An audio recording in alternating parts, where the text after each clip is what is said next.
નમસ્કાર વિદ્યાર્થી મિત્રો, વેદ ડિજિટલ એજ્યુકેશનમાં આપનું સ્વાગત છે।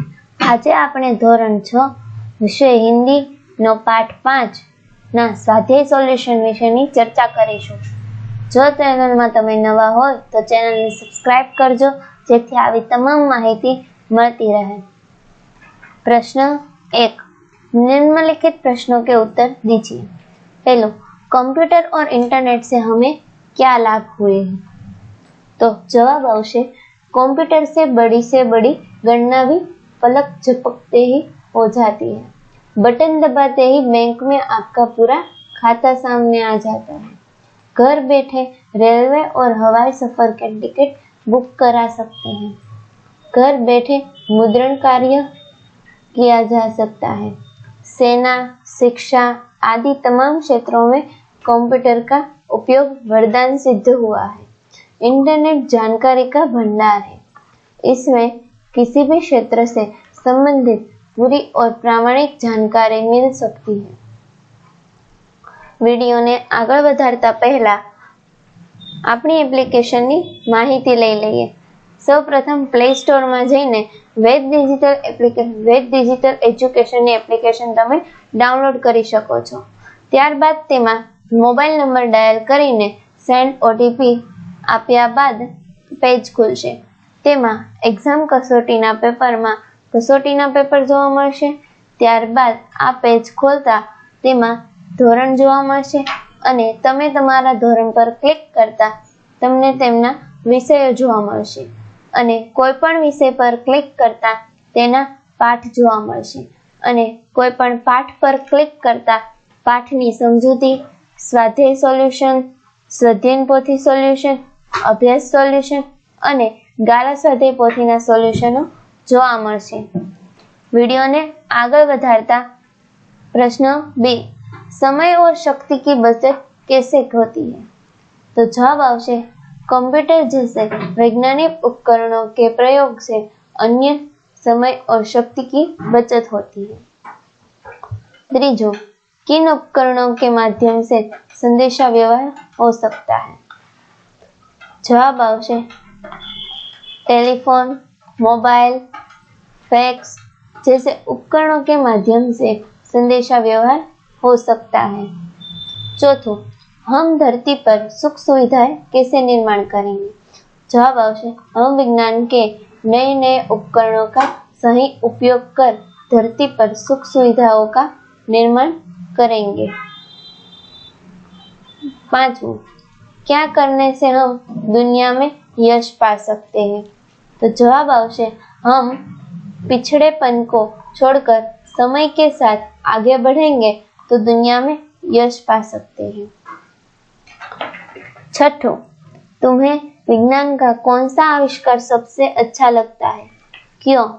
जवाब आवश्य हमें टेलीविजन का आविष्कार सबसे अच्छा लगता है क्योंकि यह तरह तरह हमारा मनोरंजन करता है।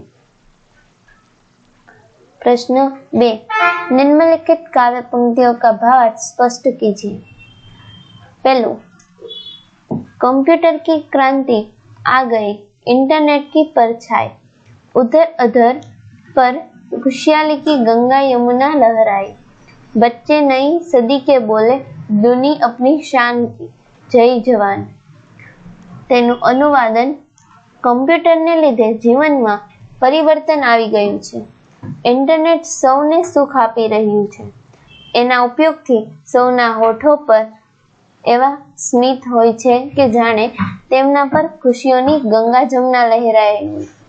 આ નવી સદીના બાળકો બમણા વર્ગથી વાતો કરી રહ્યા છે। બીજું, चले समय के साथ तभी तो दुनिया में यश पाएंगे। इस वसुधा पर स्वर्ण सोएगा, निज प्रयास के ले जाएंगे।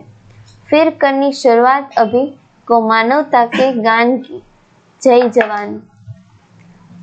अनुवादन, આપણે સમયની સાથે ચાલીશું તો જ દુનિયામાં યશ મળશે। આપણે પોતાના પ્રયાસોથી આ ધરતી પર સોનેરી સવાર લાવીશું।